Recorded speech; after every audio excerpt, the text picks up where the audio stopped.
തലേ ദിവസം ചോദ്യ പേപ്പർ കിട്ടിയിട്ടില്ലേ? സത്യം പറഞ്ഞോ? സത്യം പറഞ്ഞു സൂപ്പർ മാഷേ, സത്യം പറഞ്ഞു നാഫി സാറേ, സത്യം പറഞ്ഞു നിഹാൽ സാറേ. ഒരു വിഭാഗം ആളുകൾ പറഞ്ഞു എജുപോർട്ട് ക്വസ്റ്റ്യൻ പേപ്പർ ചോർത്തുന്നുണ്ട്. രാത്രിയെ പകലാക്കി എത്ര ദിവസങ്ങൾ ഉറക്കൊഴിച്ചിട്ട് ക്വസ്റ്റ്യൻസ് ഉണ്ടാക്കിയിട്ട് അവസാനം ഞങ്ങൾ പറഞ്ഞ അതേ ക്വസ്റ്റ്യൻസ് 9ാം ക്ലാസ്സിൽ വന്നു കഴിഞ്ഞപ്പോൾ ഞങ്ങളുടെ ലൈവ് കാണുന്ന അവസാനം ഒരു കുട്ടിയാണുള്ളതെങ്കിൽ, ഒരേ ഒരു കുട്ടിയാണുള്ളതെങ്കിൽ ഞങ്ങളുടെ തൊണ്ടയിൽ ശ്വാസമുള്ളിടത്തോളം കാലം ഞങ്ങൾ വഴിമാറില്ല.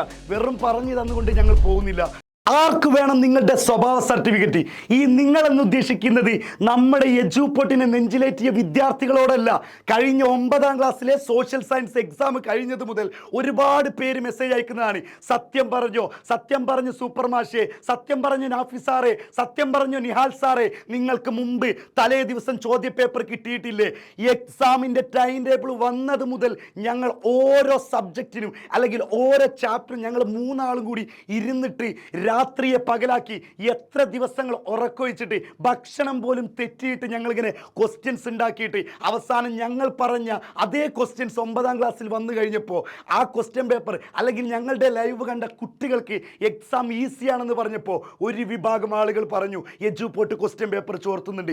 എജുപോർട്ടിലെ സോഷ്യൽ സയൻസ് ടീം ആ 3 വ്യക്തികൾ ക്വസ്റ്റ്യൻ പേപ്പർ ചോർത്തിയിട്ടുണ്ട് എന്ന് പറഞ്ഞു. എന്നാൽ പറയുന്നവർ പറഞ്ഞോട്ടെ, ഞങ്ങളുടെ ലൈവ് കാണുന്ന അവസാനം ഒരു കുട്ടിയാണുള്ളതെങ്കിൽ, ഒരേ ഒരു കുട്ടിയാണുള്ളതെങ്കിൽ ഞങ്ങളുടെ തൊണ്ടയിൽ ശ്വാസമുള്ളിടത്തോളം കാലം, ഞങ്ങളുടെ നെഞ്ചിടിക്കുന്ന കാലത്തോളം ഞങ്ങൾ ആ കുട്ടിക്ക് വേണമെങ്കിൽ ഒരു കുട്ടിയാണുള്ളതെന്ന് വിചാരിച്ച് ഞങ്ങൾ വഴിമാറില്ല. ഞങ്ങളെ പറഞ്ഞ് നിരുത്സാഹപ്പെടുത്താമെന്ന് ചില വിഭാഗങ്ങൾ കരുതണ്ട.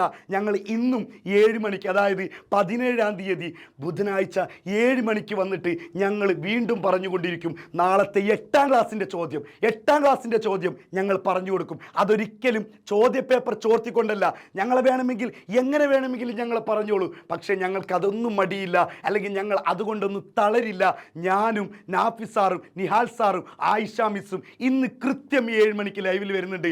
മറ്റൊന്നിനുമല്ല മക്കളെ, നിങ്ങൾക്ക് നാളെ വരുന്ന ചോദ്യങ്ങൾ പറഞ്ഞു തരാനും വെറും പറഞ്ഞു തന്നുകൊണ്ട് ഞങ്ങൾ പോകുന്നില്ല, പറഞ്ഞ് പഠിപ്പിക്കാൻ വേണ്ടിയിട്ടാണ്. പിന്നെ ചോദ്യപേപ്പർ ചോർത്തിയിട്ടാണ് ഞങ്ങൾ പറയുന്നത് എന്ന് പറയുന്നവരോട്, എടോ, നമ്മൾ ഒരു മേഖലയിൽ, അത് കൂലിപ്പണിയാവട്ടെ അധ്യാപനമാവട്ടെ ഏത് തന്നെയാണെങ്കിലും അതിൽ മാസ്റ്റർ ആവുക എന്നുള്ളതാണ്. അപ്പോഴാണ് ഡിമാൻഡ് ഉണ്ടാവുള്ളൂ. അല്ലാതെ വെറുതെ ഓരോ വരിയും വായിച്ചെടുക്കാനാണെങ്കിൽ ഞങ്ങൾ അധ്യാപകൻ എന്ന് പറയില്ല. ഓരോ സബ്ജക്റ്റിലെയും അല്ലെങ്കിൽ ഓരോ ചാപ്റ്ററിൻ്റെയും ഇൻറ്റൻഷൻ ഞങ്ങൾ മനസ്സിലാക്കും. അതായത് ഈ ചാപ്റ്ററിൽ നിന്ന് ചോദിക്കാവുന്ന ഗവൺമെൻറ് എന്തൊക്കെ തരത്തിലുള്ള ചോദ്യങ്ങളാണ് ഇടാൻ പോകുന്നത് അറിയാൻ കഴിയുമ്പോഴാണ് ഞങ്ങളെ അധ്യാപകൻ അല്ലെങ്കിൽ അധ്യാപനത്തിൽ തന്നെ മാസ്റ്റർ എന്ന് വിളിക്കാൻ കഴിയുള്ളൂ. അല്ലെങ്കിൽ വെറും ഒരു അധ്യാപകനായി തീരെയുള്ളൂ. മാസ്റ്ററിൽ തന്നെ മോസ്റ്റ് ഡിമാൻഡഡ് ഫാക്കൽറ്റി എന്ന് ഞങ്ങൾ ഇപ്പോൾ എജുപോർട്ടിലെ ഓരോ ഫാക്കൽറ്റിയും അറിയപ്പെടാനുള്ള കാരണം അങ്ങനെ തന്നെയാണ്. ഇതൊരിക്കലും പൊങ്ങച്ചത്തിൻ്റെ വർത്താനമല്ല. പക്ഷേ ഇങ്ങനെ ക്വസ്റ്റ്യൻ പേപ്പർ ചോർത്തി എന്ന് പറയുന്ന ഒരു വിഭാഗത്തിനുള്ള മറുപടിയാണ്. ഇനി നിങ്ങൾ പറഞ്ഞതുകൊണ്ട് ഞങ്ങൾ നിർത്തുമെന്ന് തോന്നുന്നുണ്ടോ? ഇല്ല.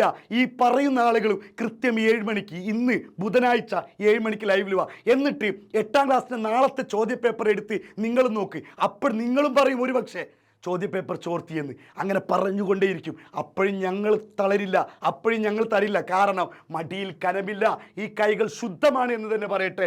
ഞങ്ങൾക്ക് ഒരു പേടിയില്ല. കാരണം പേടിക്കേണ്ടവൻ, കള്ളത്തരം ചെയ്തവൻ മാത്രമേ പേടിക്കേണ്ടതുള്ളൂ എന്ന് പറഞ്ഞുകൊണ്ട് എൻ്റെ പ്രിയപ്പെട്ട മക്കളെ, നമ്മുടെ എജുപോർട്ടിനെ നെഞ്ചിലേറ്റിയ 8ാം ക്ലാസ്സിലെ മക്കളെ, ഇന്ന് കൃത്യം 7 മണിക്ക് സോഷ്യൽ സയൻസിൻ്റെ പ്രഡിക്ഷൻ ലൈവിലേക്ക് നമ്മൾ ഹാർദവമായിട്ട് ക്ഷണിക്കുകയാണ്. നിങ്ങൾ മാത്രമല്ല മക്കളെ, നിങ്ങളുടെ ഫ്രണ്ട്സിനെ എല്ലാവരെയും നിങ്ങൾ വിളിച്ചോ. കാരണം നാളത്തെ ചോദ്യപേപ്പർ കിട്ടുമ്പോൾ വിളിച്ചതിൻ്റെ പേരിൽ നാളെ എക്സാം ഹാളിൽ നിന്ന് പുറത്തിറങ്ങുമ്പോൾ നിങ്ങൾക്കൊരു ഷെയ്ക്ക് ഹാൻഡ് തരും. കാരണം എടാ, നീ എന്നെ ഓർമ്മിപ്പിച്ചില്ലായിരുന്നെങ്കിൽ 8ാം ക്ലാസ്സിൻ്റെ സോഷ്യൽ സയൻസ് ആ ഘട്ടപടലം മൂഞ്ചിപ്പോയെന്ന് പറയും മക്കളെ. അപ്പോൾ ഇന്ന് കൃത്യം 7 മണിക്ക് മറക്കണ്ട, സെറ്റാക്കണം, പൊളിക്കണം. എജുപോർട്ടിലെ മക്കൾ, നെഞ്ചിലേറ്റിയ മക്കൾക്ക് ഇതൊരു ഗിഫ്റ്റായിട്ട് തന്നെ കൂട്ടിക്കോളൂ.